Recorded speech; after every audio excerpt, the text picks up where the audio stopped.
Hello everyone, स्वागत है एक बार फिर से आपका अपने YouTube channel scrape English diary में, जहां आज हम लोग बात करने वाले हैं क्वांटिफायर की। डिटरमिनर्स का पार्ट 1 पार्ट 2 ऑलरेडी हमने अपलोड कर दिया है और इसका तीसरा पार्ट जो है वो लेकर आज हम आए हैं, जिसमें आज हम लोग डिस्कस करेंगे क्वांटिफायर के बारे में। तो सबसे पहले दोस्तों जल्दी से जल्दी वीडियो को शेयर कर दीजिए, क्योंकि वीडियो काफ़ी कम शेयर हो रहा है, व्यूज़ कम आ रहे हैं, तो आपका सपोर्ट की आवश्यकता है। जल्दी से जल्दी वीडियो को शेयर कर दीजिए, लाइक कर दीजिए और जो व्यक्ति नए जुड़े हैं जल्दी जल्दी चैनल को सब्सक्राइब कर दीजिए। चलिए बिना किसी देरी का स्टार्ट करते हैं आज का हमारा सेशन। इस सेशन में सबसे पहले तो आप इस बात को देख लेंगे कि इस सेशन को ज्वाइन करने से पहले हमारा जो पहला आर्टिकल का 2 वीडियोस ऑलरेडी आ चुका है, उस वीडियोस को आप पहले देख लें, उसके बाद इस सेशन को ज्वाइन करें, आपके लिए ज्यादा बेटर होगा। ठीक है, चलिए तो शुरुआत करते हैं। आज जो हम लोग देखने वाले हैं वो देखने वाले हैं क्वांटिफायर। सबसे पहला सवाल आता है कि क्वांटिफायर है क्या। तो क्वांटिफायर के माध्यम से हम लोग किसी भी चीज के नंबर्स को या उसकी क्वांटिटी को डिफाइन करते हैं। कोई भी नाउन है, अब नाउन का नंबर क्या है, लाइक बॉय हमने लिया। अब बॉय, अगर नॉर्मली मैं बॉय बोल रहा हूं तो इसका कुछ खास नंबर हमें पता नहीं चल रहा, बट अगर मैं बोलूं ए बॉय तो इसका मतलब एक लड़का। अब ये चला जाता है आर्टिकल में, बट अगर आपको स्पेसिफिक नंबर आपको चाहिए, ठीक है, like how many boys are there in class, how many boys are there in class, तो इस स्पेसिफिक क्वेश्चन को जवाब देने के लिए आपके पास 2 ऑप्शंस होते हैं। एक तो आप इंडेफिनिट नंबर जवाब दे सकते हैं, मतलब कि बॉयज कितने हैं या सर्टेन नहीं है, तो आप किसी इंडेफिनिट क्वांटिफायर की मदद से उसका जवाब दे सकते हैं, like there are few boys in the class, numbers clear नहीं है। बट अगर आपके पास नंबर सर्टेन है, निश्चित है, आपको मालूम है कि देयर आर 10 बॉयज, 20 बॉयज और व्हाटएवर, तो उस कंडीशन से आप फिर सर्टेन नंबर्स का यूज करके उसका जवाब दे सकते हैं। तो क्वांटिफायर हमारा बिल्कुल इसी पे आधारित है कि कैसे किसी भी नाउन के क्वांटिटी और उसके नंबर्स की जानकारी हम सेंटेंस को पढ़ने वाले को, जो स्पीकर है, वो लिसनर को कैसे देता है। ठीक है, तो आइए सबसे पहले जो हमने वर्ड लिया है वो वर्ड है other. Other, another and the other, ये 3 वर्ड मैंने चूज किया है। तीनों वर्ड जो है एक ही जैसा दिखता है, सिमिलर दिखता है, बट तीनों का जब हम यूज देखेंगे तो तीनों जो है अलग अलग तरीके से यूज होता है और ये काफी कंफ्यूजिंग है। यह पता नहीं लगता कि कहां पे हम अदर यूज करें, कहां पे हम अनदर यूज करें और कहां पे हम द अदर यूज करें। ठीक है, तो इसमें इस बात को हम लोग सबसे पहले क्लियरिफाई करेंगे कि इसका यूज कहां करना है, कैसे करना है। ठीक है, और ज्यादा कोई ये रॉकेट साइंस नहीं है जो आपको समझ में नहीं आएगा, ये बिल्कुल साधारण सी चीजें हैं जो कि आपके समझ में आनी चाहिए और आएंगी। इस सेशन के बाद इसको आप आसानी से यूज कर पाओगे अपने इंग्लिश में, जब इसको आप इंग्लिश में आप इस वर्ड का यूज करेंगे तो। ठीक है, तो सबसे पहले बात करते हैं हम अदर। अदर का हिंदी क्या होता है, तो अदर का मतलब होता है दूसरा। सेम अनदर है, अनदर का मतलब भी हिंदी दूसरा ही होता है। और तीसरा जो वर्ड है हमारा है वो द अदर है, और इसका भी हिंदी बच्चे सेम ही होता है, दूसरा। कहने का मतलब है कि 3 वर्ड है, तीनों का हिंदी सेम ही, दूसरा तीनों का हिंदी आ रहा है। अब इस बात को देखिए कि अदर जो है, अदर का मतलब दूसरा है, बट इस अदर का जब भी आप यूज करेंगे तो इस अदर के जस्ट बाद आपको कोई प्लूरल नॉन स्पेसिफिक नाउन लेना पड़ेगा। ठीक है, प्लूरल नाउन होना चाहिए, प्लूरल नाउन होना चाहिए, और नाउन जो है वह स्पेसिफिक नहीं होगा। स्पेसिफिक कहने का मतलब सर्टेन नाउन नहीं होगा, निश्चित नहीं होगा, उसके बारे में आपको कोई भी जानकारी प्राप्त नहीं होगी। ठीक है, तब जाकर आप अदर का यूज करेंगे। अगर आप अनदर का यूज करते हैं तो इस अनदर को आप देखें तो यह है एंड प्लस अदर। इसका इस वर्ड के फॉर्मेशन की बात करें तो ये वर्ड जो है अनदर, ये एंड प्लस अदर बना। इसका मतलब होता है एक और दूसरा, एक और दूसरा, मतलब दूसरा तो है, बट इससे पहले आपने ऑलरेडी लिया है, उसके बाद दूसरे की बात कर रहे हैं। तो इस कंडीशन में आप क्या देखेंगे कि एंड तो इसको क्या बना दे रहा है, सिंगुलर बना दे रहा है। तो अनदर के बाद हमेशा सिंगुलर नाउन का यूज करना है। अनदर के बाद हमेशा सिंगुलर नाउन का यूज होगा, और यह सिंगुलर नाउन भी क्या होगा, नॉन स्पेसिफिक होगा, इसको भी स्पेसिफाई नहीं करना है, ठीक है। यह भी क्या रहेगा, नॉन स्पेसिफाइड रहेगा। अब आ जाइए the other. Use of the में आपको मैं पढ़ाया था कि द कहां यूज होता है, जो ऑलरेडी फिक्स्ड हो, सर्टेन हो, जिसके बारे में आपको जानकारी हो, ठीक है।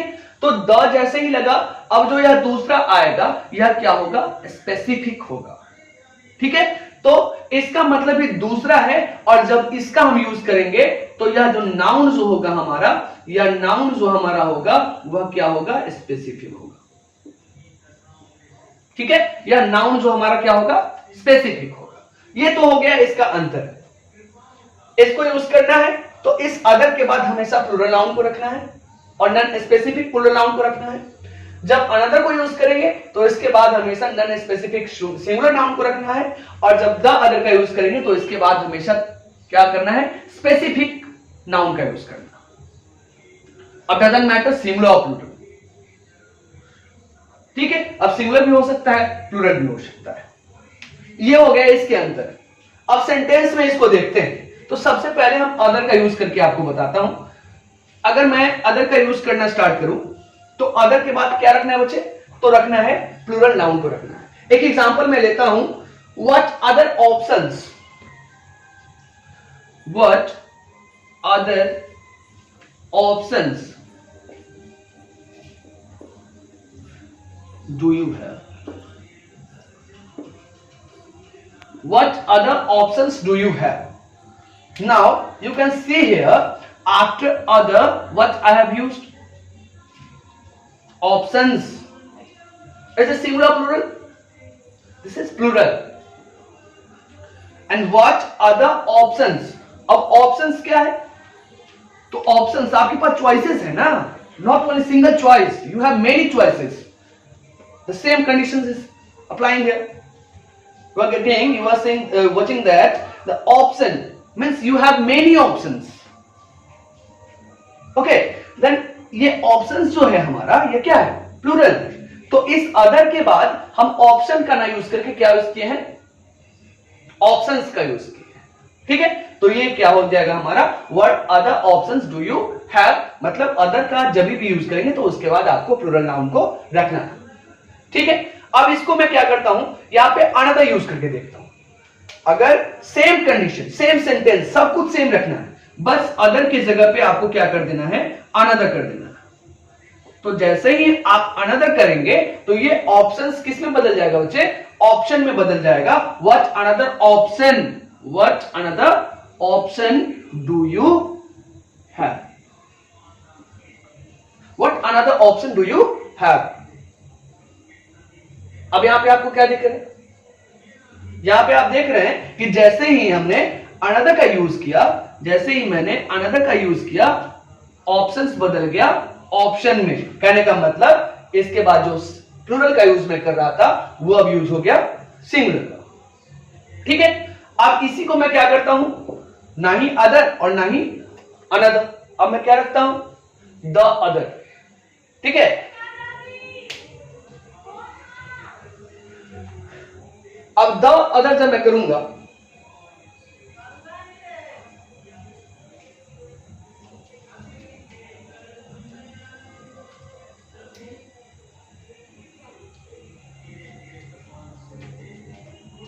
अब द अदर को थोड़ा सा ज्यादा स्पेसिफाई करना होगा, ज्यादा आपको समझाना पड़ेगा।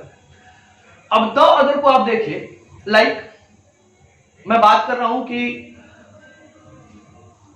There are two limited company in India.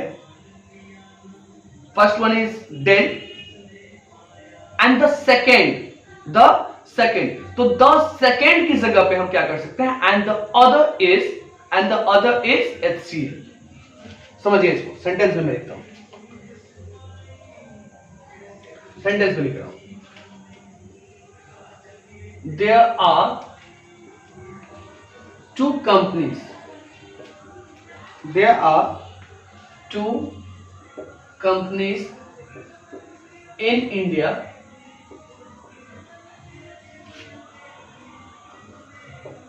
first is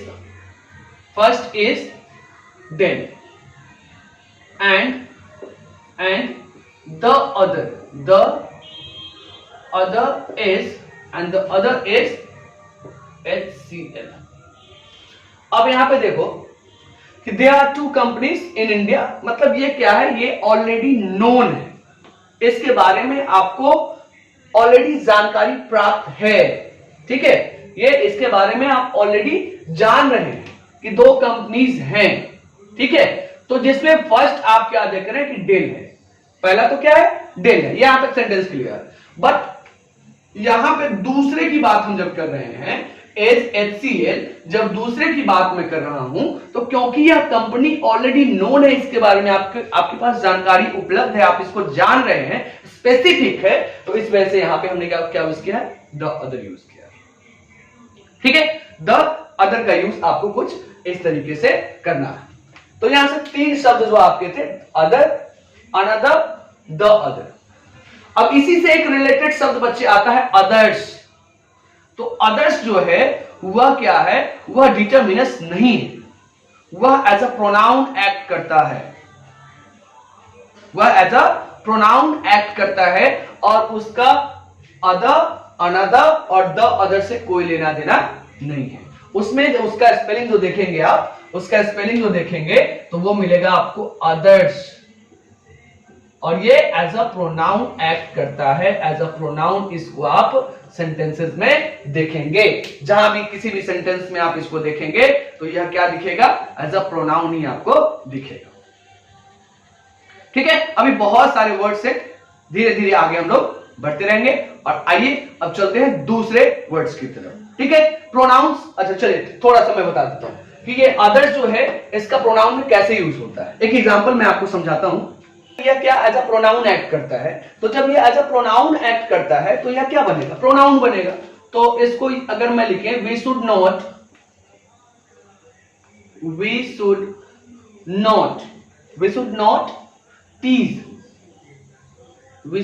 tease others, we should not tease others. We आपका क्या है, सब्जेक्ट है, और यहां पे अदर्स जो है यह आया है ऑब्जेक्ट की तरह, और आप जानते हैं कि सब्जेक्ट और ऑब्जेक्ट की जगह पे क्या यूज होता है, या तो नाउन नहीं तो प्रोनाउन। और यह क्योंकि अदर्स जो है मैं पहले ही आपको बताया, it acts as a pronoun, तो यह क्या है, एक प्रोनाउन। ठीक है, क्लियर, इस सेंटेंस से आपको समझ में आ गया होगा। तो तीन वर्ड्स और एक रिलेटेड वर्ड्स आपका अदर आया, अदर्स आया। तो इस तरीके से आपका ये क्वांटिफायर का सबसे पहला जो कंडीशन था वो हमारा क्लियर हुआ। ये वर्ड्स के बारे में आपको जानकारी उपलब्ध हो गई होंगी, इसमें कोई परेशानियां अब आने की चीज नहीं है। ठीक है, अगर परेशानियां आती हैं तो थोड़ा सा इसी सेशन को वापस देख लीजिए, आपको और क्लियर हो जाएगा। ओके, चलिए अब आगे चलते हैं। हमारा अगला जो वर्ड है, दो वर्ड को मैं ले रहा हूं, मैं दो वर्ड को कंपेयर करके आपको पढ़ाने का प्रयास कर रहा हूं, ताकि कंपैरिजन में चीजें ज्यादा समझ में आती हैं और ज्यादा क्लैरिफाई होती हैं। चलिए देखिए, हमारा अगला जो वर्ड है वो है सम, और दूसरा जो वर्ड हमने लिया है वो है एनी, सम एंड एनी। सम का मतलब क्या होता है, इसका मतलब होता है कुछ। ठीक है, और एनी का मतलब क्या होता है, कोई, या इसका मतलब भी कुछ आता है। सम का मतलब भी कुछ आ रहा है और एनी का मतलब भी कुछ आ रहा है, दोनों में कुछ का सेंस आपको मिलेगा। तो सबसे पहले तो समझ लीजिए कि कहां यूज करना है। ठीक है, तो सम और एनी का जो दोनों का यूज होता है, यह किसके लिए यूज होगा, तो यह क्वांटिटी बताने के लिए यूज होता है। ठीक है, इससे हम नंबर नहीं बता सकते हैं। ठीक है, और अगर नंबर बता भी रहे हैं तो यह नंबर क्या होगा, इंडेफिनिट होगा, उसके बारे में कोई खास आपको प्रॉपर कितने नंबर्स हैं यह पता नहीं चलेगा। ठीक है, जैसे आई हैव सम फ्रेंड्स, मेरे कुछ दोस्त हैं। अब आई हैव सम फ्रेंड्स, तो यहां पे क्या स्पेसिफिक नंबर पता है क्या, 5 है, 10 है, 15 है, कुछ भी हो सकते हैं, कोई भी नंबर हो सकता है। तो यहां पे स्पेसिफिक नंबर आपको पता नहीं चल रहा। अगर मैं पूछूं कि do you have any friends, क्या आपके कोई दोस्त है या आपके कोई कुछ दोस्त हैं, तो क्या अब इसमें भी वही पता चीजें कि आपके कितने दोस्त हैं ये तो पता नहीं लग रहा, बट एक चीज दोनों सेंटेंस से हमें एक चीज पता लगा कि जब भी हम सम का यूज करते हैं तो यह आता है पॉजिटिव सेंस में, यह पॉजिटिव सेंस में आता है, और इसका सम का जब भी यूज करेंगे तो यह अफर्मेटिव सेंटेंस में होता है, यह अफर्मेटिव सेंटेंस में होगा। सेंटेंस हमेशा क्या रहेगा, अफर्मेटिव रहना चाहिए, और यह निगेटिव इसमें और इंट्रोगेटिव का कोई चांस नहीं है। कभी भी आप निगेटिव और इंट्रोगेटिव वाले सेंटेंस में सम का यूज करना ही नहीं है, ठीक है। हमेशा अफर्मेटिव सेंटेंस में इसको यूज करना है। सबसे पहली बात ये क्लियर होगी। दूसरी तरफ एनी को देखेंगे तो जहां भी आप सम का यूज कर सकते थे और उसी सेंटेंस का आपका निगेटिव करना है तो वहां पे आप एनी का यूज करेंगे, और यदि उसी सेंटेंस को आपको इंट्रोगेटिव में रखना है तो फिर भी आप क्या यूज करेंगे, एनी का यूज करेंगे सम की जगह। जहां पे सम का सेंस आपको दिखाना हो बट सेंटेंस निगेटिव या इंट्रोगेटिव हो तो आप सम ना यूज करके क्या करेंगे, यूज एनी यूज करेंगे। यही अंतर है दोनों में कि इसका यूज जो है निगेटिव में होता है और इंट्रोगेटिव में होता है, बट इसका यूज कहां होता है, तो अफर्मेटिव में होता है। अफर्मेटिव सेंटेंसेस में आप सम का यूज देखेंगे और एनी का यूज जो है वह निगेटिव और इंट्रोगेटिव सेंटेंसेस में देखेंगे। पहली बात तो ये क्लियर हो गई साफ साफ। अब इसके बाद क्या है, सम के बाद जब भी आप देखेंगे तो क्या आएगा, प्लूरल कोई नाउन आएगा। Do you have any friends, I have some friends. दोनों कंडीशन में आप क्या देख रहे हो कि एनी और सम के बाद हमेशा एक प्लूरल नाउन का यूज हो रहा है, वहां पे प्लूरल आपको आएगा, ठीक है। तो इस बात का भी आपको ध्यान रखना है। तो इसके बाद हमेशा क्या रखना है, तो आपको एक प्लूरल नाउन का यूज करना है। एग्जाम्पल देखते हैं। एग्जाम्पल में जैसे I bought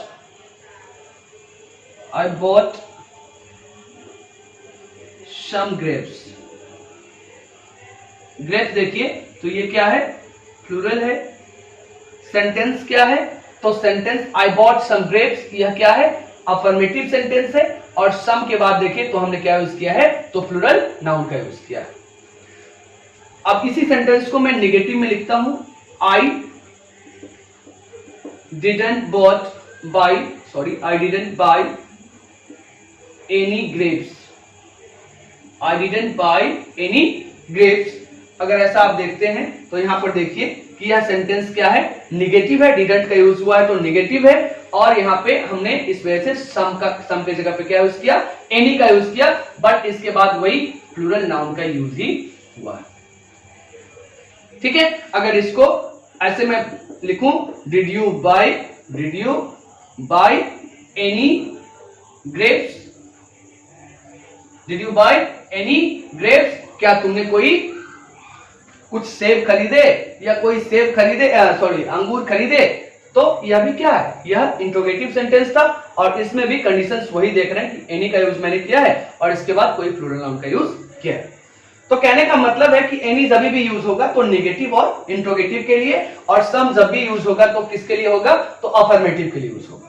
बट एक कंडीशन ऐसा बनता है जहां पर आप देखेंगे कि सेंटेंस आपको इंट्रोगेटिव दिखेगा, सेंटेंस आपको इंट्रोगेटिव दिखेगा, और जब उस सेंटेंस का मीनिंग आप देखेंगे तो कुछ और, वह सेंटेंस इंट्रोगेटिव में होने के बावजूद वह क्या रहता है, वह इंट्रोगेटिव नहीं रहता है, वह चला जाता है आपको रिक्वेस्ट और ऑफर के सेंस में। वह आपको रिक्वेस्ट की भावना, रिक्वेस्ट का सेंस, और या तो फिर किसी चीज को आपको किसी को ऑफर कर रहे हैं तो उसका सेंस शो करेगा सेंटेंस इंट्रोगेटिव में। कैसे,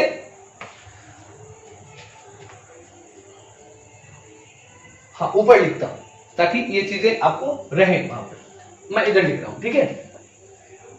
सम का देखिए तो जैसे आप लिखे कि would you like to have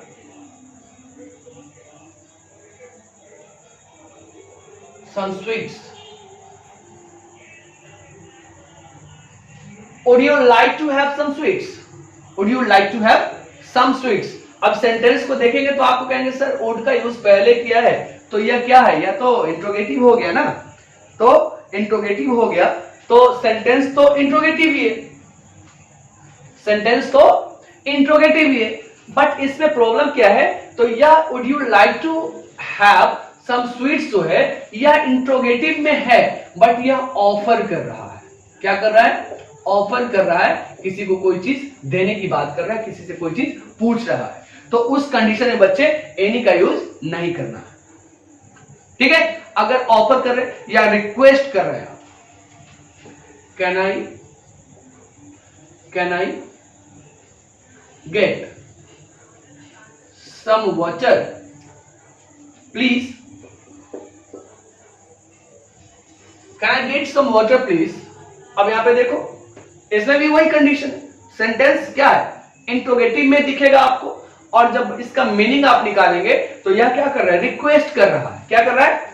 request कर रहा है, यह रिक्वेस्ट कर रहा है। तो जब सेंटेंस में ऑफर या फिर रिक्वेस्ट का सेंस हो, तब ये जो मैं आपको बताया कि आप सम का यूज अफर्मेटिव के अलावे नेगेटिव और इंट्रोगेटिव में नहीं करना है, तो यह क्या हो जाता है, यहाँ पे चेंज हो जाता है।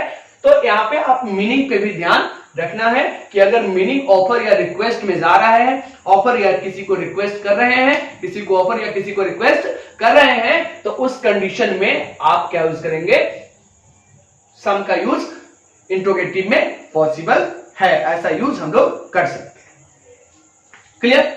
इसमें अब कोई समस्या नहीं होनी चाहिए। अब एक सवाल आता है कि सम का यूज तो हम लोग कर रहे हैं, लेकिन फिर बनेगा अगर सब वर्ड सम के साथ कुछ और वर्ड्स को जोड़ दिया जाता है, जैसे लाइक समवन, समबडी, समवेयर, ठीक है। उसी तरीके से एनीवन, एनीबडी, एनीवेयर, इस तरीके वर्ड को कंट्राडिक्ट करके एक साथ नया वर्ड एक फॉर्म किया जाता है, ठीक है। तो उस कंडीशन में क्या होगा, उन शब्दों का यूज क्या इसी तरीके से हमें करना है, या उसका कुछ रूल अलग होता है, या उन शब्दों को कैसे हम लोग रखेंगे सेंटेंस के अंदर, सिंगुलर है कि प्लूरल है, क्या है, कुछ भी क्लियर नहीं हो पाता है। तो बच्चे यहां से जितनी चीजें आपको समझ में आई, उसी चीजें को थोड़ा सा और एक्सटेंड हम करें, थोड़ा सा और समझने का प्रयास करें, तो वह चीजें क्या हो जाती हैं, क्लियर हो जाती हैं और आपको साफ साफ समझ में आएंगी। आइए अब इन शब्दों को देखते हैं कि कैसे इनका यूज हमें करना है। आइए देखते हैं कि सम से बने हुए शब्द और एनी से बने हुए शब्दों का यूज हमें कैसे करना है। तो जैसा कि आपने देखा कि सम का यूज जब भी हम कर रहे थे, तो यह कर रहे थे अफर्मेटिव के लिए। किसके लिए कर रहे थे? अफर्मेटिव के लिए। तो उसी तरीके से आप somebody, someone, समथिंग, समवेयर, जितने वर्ड्स हैं, ये सभी वर्ड का भी आप अफर्मेटिव की तरह ही यूज करेंगे, और अफर्मेटिव सेंटेंसेस में ही इसका यूज आपको करना है। दूसरी तरफ एनीबडी, एनीवन, एनीथिंग और एनीवेयर, ये जो वर्ड्स हैं, ये आपको निगेटिव के साथ यूज करना है, निगेटिव। अब इसमें क्या देखना है आपको कि जब भी आप somebody, someone, something, somewhere का यूज करेंगे, तो इसमें कोई भी निगेटिव वर्ड आपको नहीं आएगा। somebody please help me, अब somebody please help me, इसमें निगेटिव का तो कोई चांस ही नहीं है। कोई मेरी मदद करो, तो यह क्या है? यह अफर्मेटिव सेंटेंस है। someone gave me this pen, someone gave me this pen। अब someone यहां जो है, यह क्या है? पॉजिटिव सेंस में यूज हो रहा है, ठीक है। Something, I am going to buy something, मैं कुछ खरीदने जा रहा हूं, तो यहां भी पॉजिटिव सेंस में है, अफर्मेटिव सेंस में है। Somewhere, I was lost somewhere, मैं कहीं खो गया था, मैं कहीं खो गया था, आई वाज लॉस्ट समवेयर। अब यहां पे यह भी क्या है? अफर्मेशन ही है। तो अफर्मेटिव सेंटेंस के लिए आप somebody, someone, something, somewhere का यूज आप करेंगे। दूसरी तरफ एनीबडी, एनीवन, एनीथिंग, एनीवेयर जो है, यह नेगेटिव है, नेगेटिव के साथ यूज करना है। तो कहने का मतलब है कि sir anybody, anyone, anything, anyway, ये वर्ड तो नेगेटिव है ही नहीं। तो जब नेगेटिव नहीं है, तो इसके साथ या तो आपको हेल्पिंग वर्ब नेगेटिव मिलेगा। अगर हेल्पिंग वर्ब नेगेटिव नहीं मिलता है, तो कुछ नेगेटिव वर्ड्स आपको जरूर के जरूर मिलेंगे, like impossible negative word, hardly, scarcely, बेयरली, ठीक है। ये सभी वर्ड्स क्या हैं? नेगेटिव वर्ड्स हैं। और नेवर, ये सभी वर्ड्स जो है आपको नेगेटिव वर्ड्स हैं और सेंटेंसेस में ये सभी वर्ड्स आपको मिल सकते हैं, और जैसे ही ये वर्ड्स मिले तो वहां पे आप somebody की जगह पे क्या यूज करेंगे, anybody, anyone, anything और anywhere का यूज करेंगे। लाइक एक एग्जांपल मैं आपको बताता हूं, there is hardly any milk, there is hardly any milk in the bottle। अब ऐसा आपको यूज नहीं करना है, there is, मैं लिख रहा हूं कि there is hardly any milk in the bottle। अब इसमें क्या है कि यहां पे हमने क्या यूज किया है, एनी यूज किया है। मैं आपको पहले ही बताया कि एनी जो वर्ड है यह निगेटिव है। अगर ये वर्ड निगेटिव है तो यहां पे इस निगेशन को दिखाने के लिए एस के बाद में क्या बोला, या तो सेंटेंस हेल्पिंग वर्ब लेकर आएगा निगेटिव का, ठीक है, हेल्पिंग वर्ब के बाद कोई निगेटिव वर्ड आएगा। तो यहाँ पे हेल्पिंग वर्ब के जस्ट बाद कोई निगेटिव तो नहीं आया है, बट यहाँ पे एक वर्ड यूज हुआ हार्डली। हार्डली का मतलब क्या होता है, बड़ी मुश्किल से, बड़ी मुश्किल से। तो there is hardly any milk in the bottle, तो यहाँ एनी के पहले एक वर्ड निगेटिव वर्ड लेकर आ गया और यह सेंटेंस क्या बन गया, निगेटिव बन गया। तो कभी भी एनी जो है वह अफर्मेटिव सेंटेंस में आएगा ही नहीं, यह हमेशा किस में आएगा, तो निगेटिव सेंटेंस में आएगा। तो इस बात का आपको हमेशा ध्यान रखना है कि कभी भी इसका, तो अगर एनी का ऐसा यूज हो रहा है तो सेम कंडीशन आपको एनीबॉडी, एनीवन, एनीथिंग, एनीवेयर, क्योंकि ये सभी वर्ड में आप देख रहे हैं कि एनी जुड़ा हुआ है, यह एनी से मिलकर बना। तो जब एनी से मिलकर बना है तो क्योंकि एनी का जो रूल है उस रूल को यह भी फॉलो करेगा। एक और एग्जांपल लेते हैं,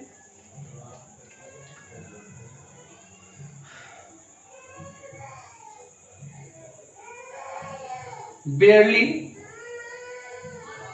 anyone was there, anyone was there। अब anyone जो वर्ड है यह क्या है, सेंटेंस को नेगेटिव में यूज करना है इस वर्ड को। anyone was there तो नहीं, anyone was there अगर पॉजिटिव आपको अफर्मेटिव में लिखना था तो आपको लिखना पड़ेगा someone was there, कोई वहां था, ठीक है। अगर एनीवन आप यूज कर रहे हैं तो एक नेगेटिव वर्ड यहां पे आपको लगाना पड़ेगा। आप लगाइए एनीवन वाज़न्ट देयर, कोई वहां पे नहीं था, या फिर आप लिख सकते हैं barely anyone was there, बड़ी मुश्किल से कोई वहां पे था भी, ठीक है। इस कंडीशन को आपको पूरा करना ही पड़ेगा। तो सम से जुड़ा हुआ वर्ड और एनी से जुड़ा हुआ वर्ड हमेशा आपको समझदारी से यूज करना है। सम से जुड़ा हुआ जो वर्ड है somebody, someone, something, somewhere, ये अफर्मेटिव, और बाकी क्या रहेगा, ये जो anybody, anyone, anything, anywhere, ये सभी वर्ड को आपको रखना है नेगेटिव में, ठीक है। और एनी का यूज आपको इंट्रोगेटिव में ऑलरेडी मैं बता चुका हूं। तो ये था आपका दो वर्ड, सम और एनी। सम और एनी के अलावा और बहुत सारे आपको क्वांटिफायर्स हैं जिसका यूज आपको पढ़ना है। चलिए उसके तरफ रुक करते हैं। तो आइए अब कुछ वर्ड्स को हम देखेंगे। जो हमारा वर्ड्स है वो है few, a few, the few, little, a little और द लिटिल। ये कुछ सिमिलर वर्ड्स हैं और इसका यूज जो है आप देखते हैं कि डिटरमिनर्स में या एडजेक्टिव में, एडजेक्टिव में आप इसको पढ़ेंगे, प्रोनाउंस के अंदर भी इसको पढ़ा जाता है। तो ये जो वर्ड्स हैं आप इसमें क्या गौर करेंगे कि फ्यू, ए फ्यू और द फ्यू, ये जो यूज होता है तो यह हमेशा होगा किसके साथ, तो यह जो यूज होता है प्लूरल काउंटेबल नाउन के साथ, प्लूरल काउंटेबल नाउन के साथ यह यूज होता है, ठीक है। और दूसरी तरफ आप देखेंगे लिटिल, ए लिटिल और द लिटिल, इसका जो यूज होता है यह यूज होता है सिंगुलर अनकाउंटेबल नाउन के साथ, अनकाउंटेबल नाउन के साथ। दोनों वर्ड को मैं एक साथ आपको बता रहा हूं, ये 6 वर्ड को मैं एक साथ एक्सप्लेन कर रहा हूं क्योंकि इसका जो यूज जो है कहीं ना कहीं सेम होता है। और एक जो होता है नंबर्स को बताने के लिए होता है, ये जो आप देख रहे हैं ये नंबर्स, क्योंकि प्लूरल काउंटेबल नाउन है, तो काउंटेबल है तो हमेशा किसकी बात करेगा, नंबर्स की बात करेगा। और दूसरी तरफ जो लिटिल, ए लिटिल और द लिटिल को देख रहे हैं, यह क्या है, अनकाउंटेबल है। तो जब यह अनकाउंटेबल है तो यह नंबर्स की बात नहीं करेगा, यह किसकी बात करेगा, यह बात करेगा क्वांटिटी की। तो जैसे ही ये क्वांटिटी की बात करता है तो यह क्या, अनकाउंटेबल नंबर्स, अनकाउंटेबल चीजों की बात करेगा, अनकाउंटेबल नाउन्स की बात करेगा। अब यहां पे ध्यान दीजिए कि फ्यू का मतलब क्या होता है और लिटिल का मतलब क्या होता है। तो दोनों का हिंदी मीनिंग बच्चे सेम ही है, थोड़ा। दोनों का हिंदी मीनिंग क्या है, थोड़ा, एकदम सेम। बट यहां पे तो थोड़ा है वह है नगण्य। नगण्य कहने का मतलब न के बराबर, न के बराबर मतलब बहुत ही कम, निगेटिव सेंस में, इन सेंस नेगेटिव सेंस।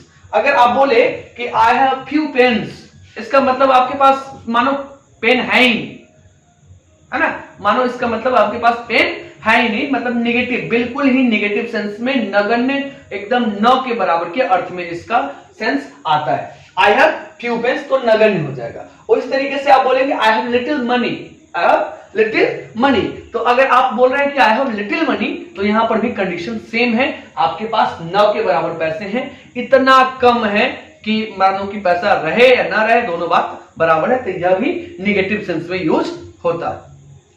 अब अगर ये बात करते हैं ए फ्यू की, इसका मतलब भी थोड़ा ही होता है, but in a positive way. मतलब इसका मतलब अगर आप बोलेंगे at least I have read a few books, at least I have read few books, I have read a few books. अब यहां पर अ फ्यू बुक्स बोल रहे हैं आप, तो इसका मतलब क्या है, कम से कम कुछ तो, एक दो भी तो पढ़ी, है ना, मतलब पॉजिटिव सेंस में इसको लेना है। और इसका मतलब भी क्या होता है, थोड़ा, but there is something, little but there is something, मतलब कम तो है ही, कम तो है ही, बट थोड़ा है, ठीक है। अगर मैं बोल रहा हूं कि I have a little money, मतलब एक तो बहुत कम है बट थोड़ा है, उसको काउंट किया जा सकता है, उसको दिखाया जा सकता है, उसको रिप्रेजेंट किया जा सकता है ना। तो यहाँ पे ए फ्यू का जो मतलब होगा, यह इन अ पॉजिटिव वे यूज करना है, और इसका मतलब क्या होता है, थोड़ा, मतलब देयर इज समथिंग। ओके, अब देखिए द फ्यू। अब द फ्यू जो है यह क्या है, इसमें आप निगेटिव देखे, इसमें पॉजिटिव देखे। और द फ्यू का मतलब जो क्या होता है कि जो कुछ भी थोड़ा, एक तो थोड़ा है, मात्रा वही रहेगा, कम के सेंस में ही रहेगा, मात्रा थोड़ा के ही सेंस में रहेगा, बट या चाहे नंबर की बात करें चाहे फिर वो क्वांटिटी की बात करें, तो मात्रा जो है वही रहेगा। बट इसमें क्या है कि द लिटिल या द फ्यू, द फ्यू जब बोलेंगे तो जो कुछ भी नंबर्स आपके पास हैं उसकी बात हो रही है, चाहे वो 3 हो, 2 हो, 5 हो, उसकी बात हो रही है। अगर आप द लिटिल बोलते हैं तो द लिटिल मनी, अगर आपके पास 1 रुपए है तो उस मनी की बात हो रही है, अगर 2 रुपए है तो उस मनी की बात हो रही है, अगर 5 रुपए है तो उस पैसे की बात, उस मनी की बात हो रही है, ठीक है। तो यहाँ पे द लिटिल का कहने का मतलब होता है जो भी थोड़ा, जो भी थोड़ा, और द फ्यू का मतलब भी वही होता है, जो भी थोड़ा, ठीक है। लाइक अगर आप बोले कि give me the pen, give me the few pens you have, give me the few pens you have, अब जो भी कलम तुम्हारे पास है मुझे दे दो। अब चाहे एक है चाहे दो है, ये मैटर नहीं करता है, जो भी है, ठीक है, वो दे दो। उसी तरीके से give me the little money you have, जो भी पैसे तुम्हारे पास हैं दे दो। अब जरूरी नहीं है कि आपके पास 50 है, 100 है, कुछ भी, वो मायने नहीं रखता है। यहाँ मायने क्या है, मेन क्या चीज है, मुद्दा, तो मुद्दा है कि जो आपके पास है, अगर 1 रुपए है तो बेटे 1 रुपए वापस कर दो, अगर 5 रुपए है तो 5 रुपए दे दो, ठीक है, मतलब जो भी है मुझे दे दो, ठीक है। तो द फ्यू और द लिटिल, यहाँ पे ये अगर आपको अनकाउंटेबल चीजें हैं तो द लिटिल का यूज करना है, और काउंटेबल चीजें हैं तो द फ्यू का यूज कर देना है। ओके, इस वजह से यहां पे इसको मैं एक साथ लिखा था ताकि आपको ज्यादा क्लैरिफाई हो जाए और ज्यादा चीजें समझ में आए। तो सबसे पहले जो काउंटेबल चीजें होंगी उसके लिए आप फ्यू, ए फ्यू और द फ्यू का यूज करेंगे, अर्थ में बता चुका हूं, ये समझा चुका हूं। और उसका जो अनकाउंटेबल चीज होंगी उसके लिए आप लिटिल, ए लिटिल और द लिटिल का यूज करेंगे। कुछ एग्जांपल्स देखें, एग्जांपल्स देखते हैं। तो राम हैज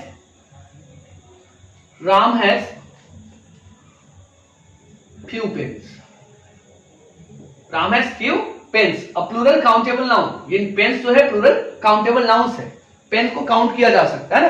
तो few pens जब हम बोलेंगे तो इसका मतलब क्या, राम के पास न के बराबर कलम है, राम के पास न के बराबर कलम है। अगर इसी को मैं कर दूं कि Ram has a few pens, Ram has a few pens, अब यहां पे राम के पास कलम तो है बट कम है, उसकी संख्या कितनी है, कम है, थोड़ी, ठीक है, Ram has a few pens. उसके बाद अगर आप लिखते हैं कि राम इसको मैं इधर लिखता हूं, Ram gave me the few pens pens he had. Ram gave me the few pens he had. अब राम ने मुझे जो भी कलम उसके पास था दे दिया। राम ने उसके पास जो भी कलम था मुझे दे दिया। राम ने मुझे दे दिया जो भी कलम उसके पास था। अब यहाँ पे बातचीत क्या हो रही है? बात क्या हो रही है कि जो भी था, अब एक था तो एक मुझे रिटर्न कर दिया है, दे दिया है। 5 था तो 5 मुझे दे दिया है, 10 था तो 10 दे दिया। बट क्वांटिटी वहां जो होगी वह कितनी होनी चाहिए? थोड़ा कम के सेंस में होना चाहिए, ठीक है, क्योंकि फ्यू यूज हुआ है और फ्यू का मतलब क्या होता है? थोड़ा होता है, बट जो भी थोड़ा के सेंस में, ठीक है। तो ये हो गया आपका few, a few, the few, और सेम उसी तरीके से लिटिल, ए लिटिल और द लिटिल। अब मैं उम्मीद करता हूं कि ये 6 जो वर्ड हैं, ए फ्यू, द फ्यू और फ्यू, लिटिल, ए लिटिल और द लिटिल, इसमें आपको कोई प्रॉब्लम नहीं होगा, ठीक है। अगर प्रॉब्लम होता है तो बात फिर से आप इस सेशन को रिवाइज करिए और पुनः इसको देखिए तो आपको ये ज्यादा क्लियर हो जाएगा, ठीक है। अब चलिए आते हैं हम लोग अगले वर्ड्स की तरफ चलते हैं। अगला जो वर्ड मैं ले रहा हूं और होल। ऑल और होल, अब दोनों का मतलब क्या होता है? पूरा होता है। ऑल का मतलब भी क्या? पूरा या सभी, ठीक है। और होल का मतलब भी क्या? पूरा या फिर सभी। तो इसका यूज कैसे करना है? इस दोनों के बीच में क्या डिफरेंस है? ऑल का मतलब क्या? ऑल का मतलब भी पूरा और सभी आ रहा है, होल का मतलब भी पूरा और सभी आ रहा है, बट डिफरेंट क्या है, अंतर क्या है दोनों में? तो डिफरेंस को आप समझना पड़ेगा। तो ऑल जब भी आप लिखते हैं, ठीक है, तो ऑल का मतलब क्या होता है कि यह जो यूज होता है, यह यूज होता है काउंटेबल के लिए, काउंटेबल के लिए, ठीक है, काउंटेबल। अब इसमें देखिए, काउंटेबल जब भी आपको काउंटेबल नाउन्स मिलेगा, ठीक है, तो उसके पहले आपको उसका यदि आपको पूरा का बात करना पड़ेगा, ठीक है। अगर मेरे पास 10-15 कलमे हैं, ठीक है, और मैं इसकी बात कर रहा हूं, पेन्स की बात कर रहा हूं, तो पेन्स क्या है? काउंटेबल है। अगर ये काउंटेबल है तो जब उसकी मैं बात करूंगा तो वहां पे अगर मैं आपको बोलूं कि Ram gave me all the pen he has, all the pen he has. अब यहां तो पेन का, जो पेन के पहले मैं यूज कर रहा हूं ऑल का, क्योंकि ऑल का मतलब क्या है कि जो काउंटेबल है उसके पहले, और उसका मतलब क्या हो जाएगा? पूरा या फिर सभी। तो जब भी ऑल का यूज करेंगे आप तो काउंटेबल वाली चीजों के पहले आप ऑल का यूज करेंगे। बट ये तो हो गई। अब काउंटेबल, अगर मैं इसी पेन को, अब केवल कलम एक है, मार्कर एक है, बहुत सारे मार्कर हैं तो ऑल का यूज करेंगे, लेकिन एक मार्कर के पूरे हिस्से की बात मैं करूं तो यह पूरा हिस्सा काउंटेबल नहीं है, यह अनकाउंटेबल है। और इस कंडीशन में जब मैं बात करूंगा, the whole pen is black and white, black and white, the whole marker is black and white, या एक ही कलर होता, the whole marker is white, ठीक है, पूरा का पूरा, the whole body is wet, पूरा का पूरा शरीर क्या है? भीगा हुआ है। तो इस कंडीशन में जब अनकाउंटेबल चीजों की एक साथ उसको रखते हैं और उस पार्टिकुलर चीज की हम बात करते हैं, उसके पूरे बॉडी से किसी पार्टिकुलर चीज की बात करते हैं और वह काउंटेबल नहीं है, तब वहां पे हम क्या यूज करते हैं? होल का यूज करते हैं, ठीक है। उसके जगह पे हम क्या यूज करेंगे? होल का यूज करेंगे। लाइक अगर एग्जाम्पल में लिखूं, एग्जाम्पल देखिए, all the movies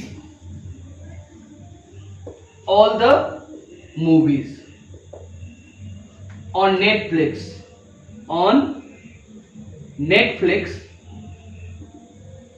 all the movies on Netflix is in Hindi. अब ऑल द मूवीज, यहां पे देखिए, मूवीज क्या है? काउंटेबल है, मूवीज क्या है? काउंटेबल है। उसको आप ये करके पूरे मूवी की बात करें, जो भी मूवीज उस पर अपलोडेड है, लेकिन अगर आप किसी पार्टिकुलर मूवी को लें तो फिर उसको काउंट करना पॉसिबल नहीं है। जैसे दूसरा होल का एग्जांपल मैं ले रहा हूं, whole movie was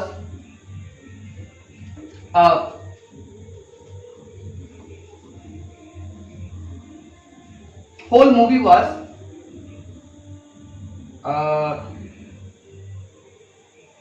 abstract. Whole movie was an abstract. Whole movie was an abstract. अब पूरा का पूरा मूवी क्या था? एक भाव था, एक एक्सप्रेशन था, ठीक है।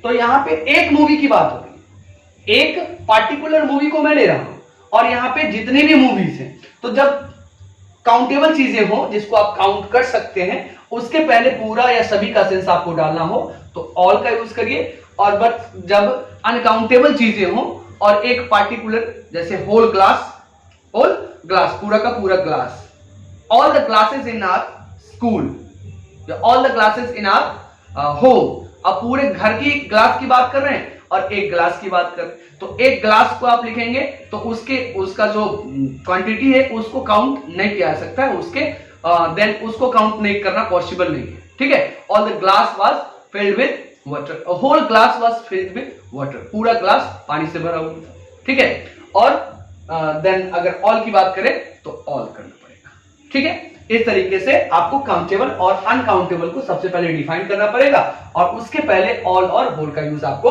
करना पड़ेगा, और इसी तरीके से आप सेंटेंसेस में ऑल एंड होल का यूज आपको करना है, ठीक है। उम्मीद है कि ये चीजें आपको समझ में आई होंगी। और इसके बाद जो हमारा दूसरा वर्ड है, आइए देखते हैं। अगला वर्ड जो हम ले रहे हैं वो है ए सर्टेन, और दूसरा जो हमारा है वो है सर्टेन। अब दोनों का मतलब क्या होता है? ए सर्टेन और सर्टेन, दोनों कंडीशन में इसका मतलब होगा अज्ञात, अज्ञात और निश्चित, अज्ञात और अनिश्चित। अगर आप ए सर्टेन का यूज करते हैं, इसके यूज को देखें तो ए सर्टेन का जो यूज होगा यह होगा singular, singular countable, countable noun के साथ। इसका यूज कहां करना है? सिंगुलर काउंटेबल नाउन के साथ। Ram met a certain boy on the road yesterday, Ram met a certain boy on the road yesterday, Ram कल एक अज्ञात लड़के से सड़क पे मिला। अब यहां पे ए सर्टेन का मैं यूज कर रहा हूं, एक नंबर क्या बता रहा है? सिंगुलर बता रहा है, एक लड़के से मिला और वह क्या था? मतलब अज्ञात था, ठीक है। तो यहाँ पे सर्टेन जो यूज हो रहा है, सर्टेन जो वर्ड जो यूज हो रहा है, किसके लिए यूज हो रहा है? अज्ञात, अनिश्चितता को बताने के लिए यूज हो रहा है, ठीक है। और दूसरी तरफ इस सर्टेन को देखें, ये तो ए, इसमें तो ए लगा हुआ है, इससे आपको ज्यादा समझ में आएगा कि ए जब भी लगा हुआ रहे तो आप उसको सिंगुलर के तौर पे यूज करेंगे। और दूसरी तरफ आप अगर सर्टेन को देखें तो सर्टेन जो क्या है, यह यूज होता है आपको, सर्टेन का जो यूज करेंगे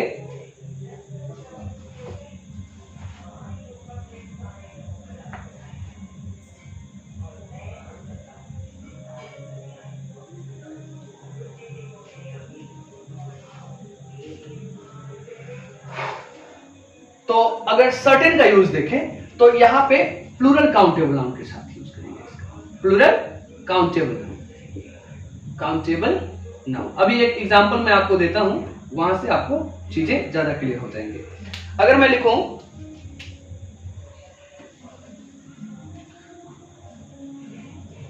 जस्ट मैं जो अभी एग्जांपल दिया कि राम मेट अ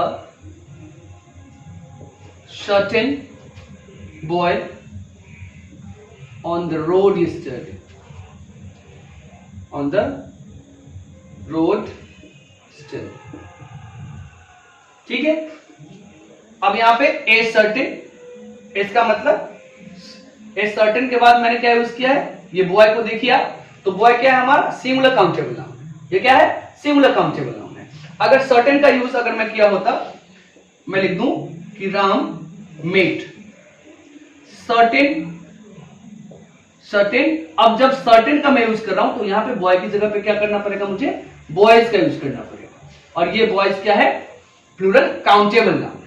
तो Ram met certain boys on the roads, on the road yesterday, on the road स्टरडे।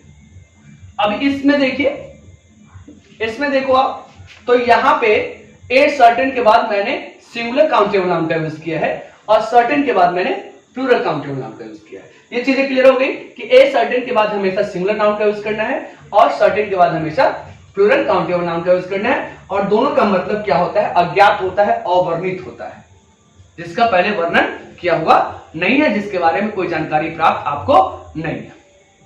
Okay, तो ये हो गया आपका ए सर्टेन और सर्टेन। उसके अलावे और देखते हैं और हमारा कौन सा वर्ड है। तो दूसरा जो हमारा वर्ड है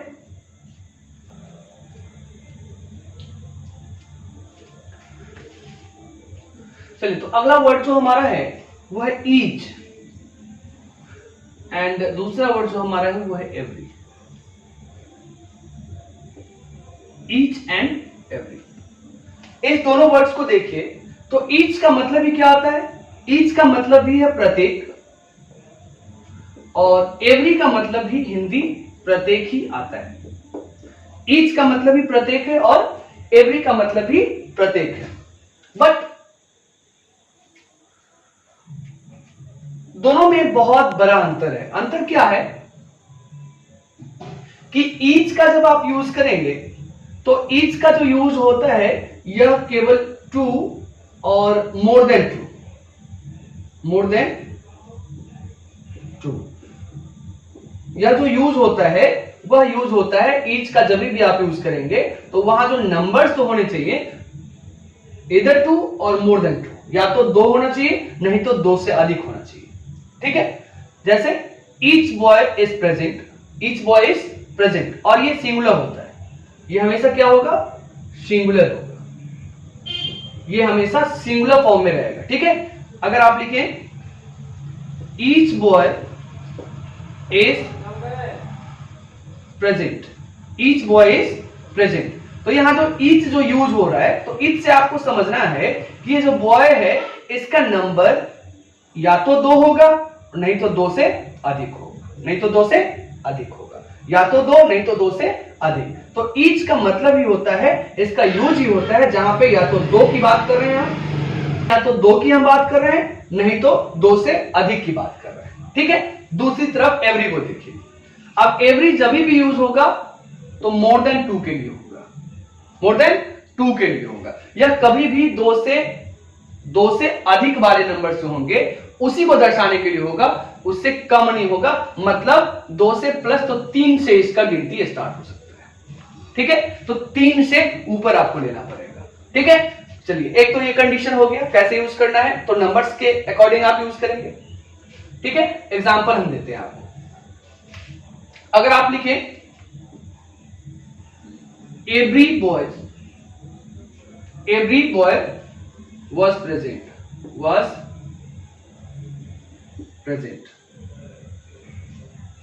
तो यहां पे देखिए कि एवरी बॉय, प्रत्येक लड़का, एवरी बॉय वॉज प्रेजेंट, अगर आप ऐसा लिख रहे हैं तो इसका मतलब जो है ये नंबर ऑफ बॉयज जो है ये क्या है, मोर देन 3, मोर देन 2 है, ये मोर देन 2 है। अगर आप लिख रहे हैं ईच बॉय वॉज प्रेजेंट, ये सेंटेंस लिखने का कुछ कारण भी है, वो अभी मैं बताऊंगा। ईच बॉय वॉज प्रेजेंट, अब ईच बॉय वॉज प्रेजेंट तो इसका मतलब है कि या तो दो नहीं तो दो से अधिक, इसका मतलब है दोनों का हिंदी सेम है। प्रत्येक लड़के क्या थे, एवरी बॉय वॉज प्रेजेंट, प्रत्येक लड़के उपस्थित थे, इसका मतलब ही प्रत्येक लड़के उपस्थित थे। ठीक है, अब इसमें देखिए, अब इसमें क्या है कि एवरी के बाद हमेशा सिंगुलर काउंटेबल नाउन का यूज होगा। अगर आप एवरी को यूज करें तो यह सिंगुलर काउंटेबल नाउन का यूज इसके बाद हमेशा होगा।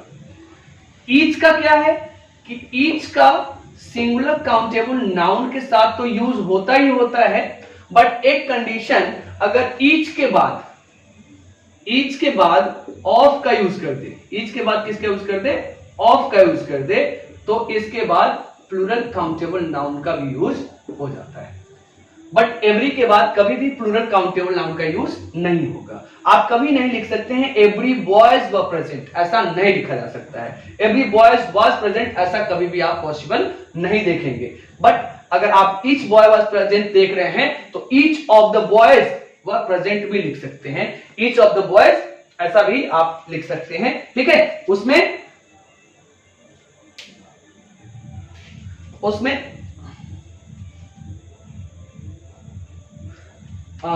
इसमें आप क्या कर सकते हैं कि प्लूरल काउंटेबल नाउन का यूज कर सकते हैं। अब एक चीज समझ में आपको यहां से आया होगा कि एवरी भी सिंगुलर है और ईच भी सिंगुलर है। एवरी और ईच सिंगुलर है, दोनों कंडीशन में अगर आप इसको ऐसे भी लिखें ना, इसके साथ प्लूरल का भी यूज करें ना, ईच ऑफ द बॉयज, तो यहां पे वॉज प्रेजेंट ही होगा, वॉज प्रेजेंट ही होगा, यहां पे वर प्रेजेंट नहीं करना।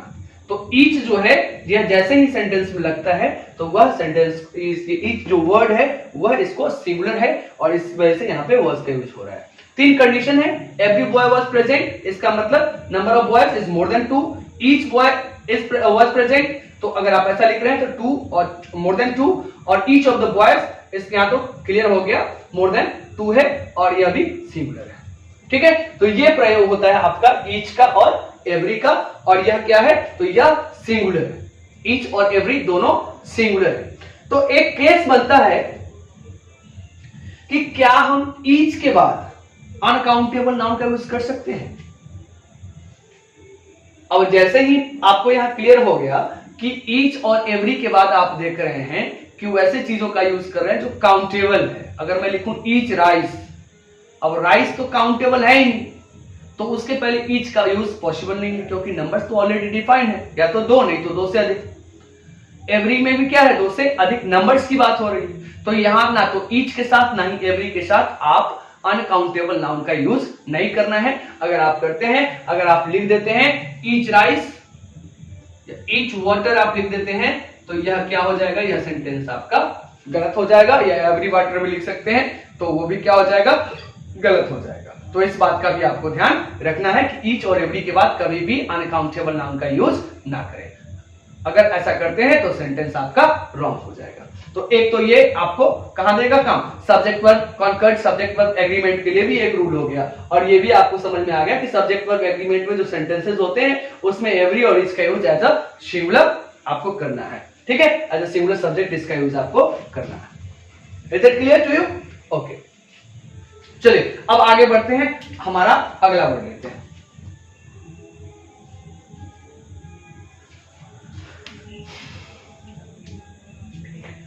आगे बढ़ने से पहले कुछ वर्ड्स हैं जिसके साथ हमेशा एवरी का यूज होता है, ठीक है। तो आइए कुछ वर्ड्स कौन कौन हैं।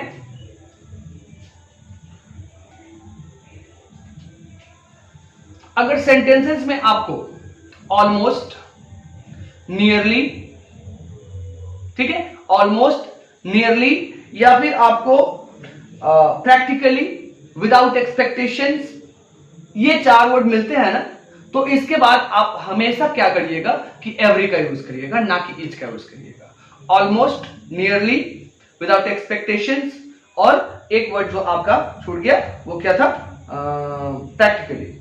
इन चारों शब्दों के साथ आप क्या करेंगे, इसके जस्ट बाद हमेशा आपको एवरी का यूज करना है, ना कि ईच का यूज करना है। इस बात को आप नोट डाउन कर ले, ठीक है, और जैसे सेंटेंस में आएगा इसको अप्लाई करना है। एज फॉर एग्जांपल मैं लेता हूं, मनीषा हैज रेड ऑलमोस्ट। अब यहां पे देखिए ऑलमोस्ट शब्द का यूज हो गया, तो ऑलमोस्ट के बाद every book, almost every book. अब ऐसा नहीं लिखेंगे Manisha has red almost each book, ऐसा अगर आप लिखते हैं तो रॉन्ग हो जाएगा सेंटेंस आपका। आपको क्या लिखना पड़ेगा, Manisha has red almost every book. Almost के बाद हमेशा आपको एवरी का यूज करना है, ओके। चलिए अब आगे बढ़ते हैं। अगला वर्ड जो हमारा है मच एंड मेनी, मच, और दूसरा वर्ड जो है वो है many.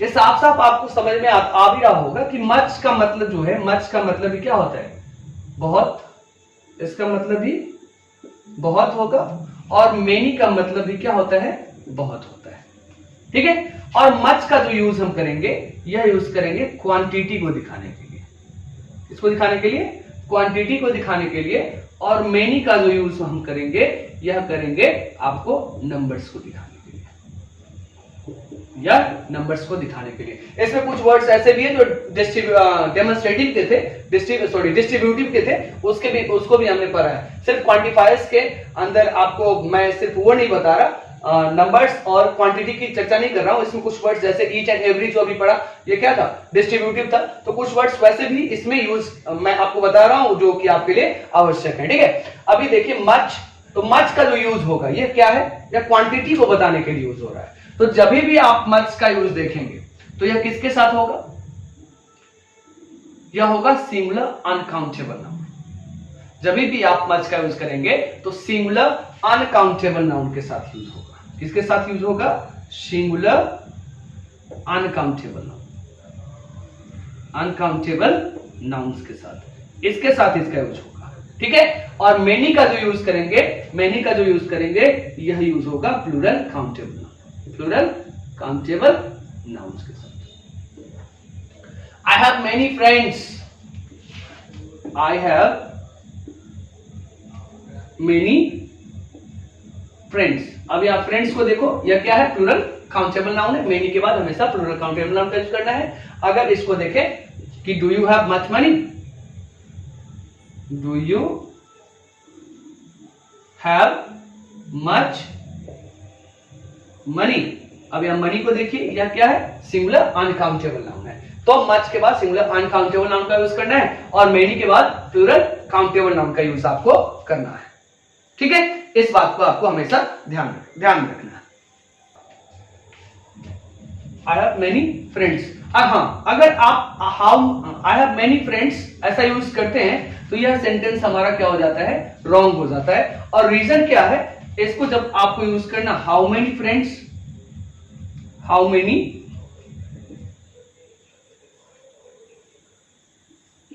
Friends do you have, तो ये सेंटेंस हमारा सही है, ये सेंटेंस हमारा सही है। अब यहां पे सवाल आता है कि आई हैव मेनी फ्रेंड्स, अगर आप ऐसा लिख रहे हैं, या do you have much money ऐसा लिख रहे हैं, तो इसमें सेंटेंस ये आई हैव मेनी फ्रेंड्स ऐसा सेंटेंस क्यों रॉन्ग हुआ। तो इसमें एक बात का बच्चे ध्यान रखना है कि जब भी आप अफर्मेटिव सेंटेंस लिखते हैं और उसमें मच और मेनी का आपको यूज करना पड़े, ठीक है, तो मच और मेनी का यूज कभी भी आप ऑब्जेक्ट से पहले मत करना, जो कि मैंने यहां कर दिया था। आई हैव मेनी फ्रेंड्स लिखा था, तो आई हैव मेनी फ्रेंड्स, ये ऑब्जेक्ट जो हमारा है फ्रेंड्स, इसके पहले मैंने क्या कर दिया था, मेनी का यूज कर दिया था, और इस वजह से ये सेंटेंस हमारा रॉन्ग हो गया था। ठीक है, तो कभी भी सेंटेंस अगर अफर्मेटिव हो, अफर्मेटिव सेंटेंस हो, तो उसमें ऑब्जेक्ट के पहले कभी भी आपको मच और मेनी का यूज नहीं करना है। अगर लिखे कि आई नो मेनी मेन, अब देखो ये मेन जो है हमारा, आई नो मेनी मेन, ये मेन जो है हमारा, ये क्या है, ऑब्जेक्ट है, इसके पहले मैंने मेनी का यूज कर दिया, तो ये सेंटेंस हमारा क्या हो गया, रॉन्ग हो गया। अगर मैं लिखूं I have much money, much money, ये भी अफर्मेटिव सेंटेंस है। मच इसके पहले, ये मनी ऑब्जेक्ट है, इसके पहले मैंने क्या कर दिया, मच का यूज कर दिया, तो ये भी सेंटेंस हमारा रॉन्ग हो गया। तो करना क्या है इस कंडीशन में, आप क्या करेंगे, तो मच और मेनी के अलावे हमारे पास क्या ऑप्शंस बचते हैं, तो मच और मेनी के अलावे इन जगहों पर आपको कुछ स्पेशल वर्ड्स यूज करने पड़ेंगे, और वो वर्ड्स कौन से हैं, आइए मैं आपको बताता हूं। ठीक है, मैं ये इरेज कर देता हूं ताकि वो वर्ड्स मैं लिख पाऊं। तो आइए अब बात कर लेते हैं उन वर्ड्स की। जैसे आप देखें कि यहां पे ऑब्जेक्ट के पहले मच और मेनी का यूज करने से हमारा सेंटेंस क्या हो जा रहा था, रॉन्ग हो जा रहा था। तो सवाल था कि अगर वहां पे मच और मेनी का मैं यूज नहीं कर सकता तो किसका यूज कर सकता हूं, तो उन जगहों पे बच्चे आपको एक ग्रेट, जहां जहां आप मेनी का यूज करना है, आई नो मेनी मेन, तो इस मेनी के जगह पे आप क्या कर सकते हैं, अ ग्रेट मेनी ऑफ का यूज कर सकते हैं, अ गुड मेनी ऑफ का यूज कर सकते हैं, ए ग्रेट नंबर ऑफ का यूज कर सकते हैं, ग्रेट नंबर्स ऑफ का यूज कर सकते हैं, प्लेंटी ऑफ का यूज कर सकते हैं, ए लॉट ऑफ का यूज कर सकते हैं, लॉट्स ऑफ का यूज कर सकते हैं, न्यूमेरस का यूज कर सकते हैं, a large number of, large numbers of और इनफ ऑफ, इन सारे शब्दों का यूज उन मेनी के जगह पे आप कर सकते हैं। ठीक है, तो आप इस सेंटेंस का प्रॉपर क्या हो जाएगा, आई नो मेनी के जगह पे क्या करना है, I know a great many of main, ऐसा आप लिख सकते हैं। I know a good many of main, ऐसा भी आप लिख सकते हैं। I know a great number of main, ऐसा भी आप लिख सकते हैं। I know great numbers of main, ऐसा भी लिख सकते हैं। I know plenty of main, ऐसा भी, लॉट ऑफ मेन भी लिख सकते हैं, लॉट्स ऑफ मेन भी लिख सकते हैं, ठीक है। न्यूमरस मेन लिख सकते हैं, ठीक है। लार्ज नंबर ऑफ मेन लिख सकते हैं, लार्ज नंबर्स ऑफ मेन लिख सकते हैं, इनफ ऑफ मेन लिख सकते हैं। ये सारे वर्ड्स का यूज वहां पे आप कर सकते हैं। अब बचती है बात मच के साथ, तो मच के साथ आप क्या करेंगे, तो मच के साथ आपको अ ग्रेट डील ऑफ का यूज करना है, अ गुड डील ऑफ का यूज करना है, अ लार्ज क्वांटिटी ऑफ का यूज आपको करना है। इसके अलावा क्या कर सकते हैं, तो ये जो दिख रहा है plenty of, a lot of और इनफ ऑफ, ये कॉमन है। 3 वर्ड को आप याद कर लो, plenty of, a lot of और इनफ ऑफ। ये तीनों वर्ड जो है कॉमन है, या मेनी के साथ भी यूज होता है और मच के साथ भी यूज होता है। तो बेटर आपके लिए क्या होगा कि इन 3 वर्ड को याद कर लें और से यूज करें, जहां मच और मेनी का हमारा झंझट ही समाप्त हो जाएगा। जहां पर आपको आई नो मेनी मेन भी यूज कर सकते हैं, I know plenty of main भी यूज कर सकते हैं, I have plenty of money भी यूज कर सकते हैं। दोनों कंडीशन में हमारा सही हो जाएगा, ये कॉमन वर्ड है, दोनों में यूज होता है। तो क्वांटिफायर के इस सीरीज में आज के लिए बस इतना ही। अगर आप अभी तक इस वीडियो को शेयर नहीं किए हैं तो जल्दी से वीडियो को शेयर कर दीजिए, अपने दोस्तों के साथ इसको शेयर करिए ताकि वो भी इसका फायदा उठा पाए, ठीक है। और इस सेशन को देखने के लिए बहुत बहुत धन्यवाद। मिलते हैं फिर छोटे से ब्रेक के बाद।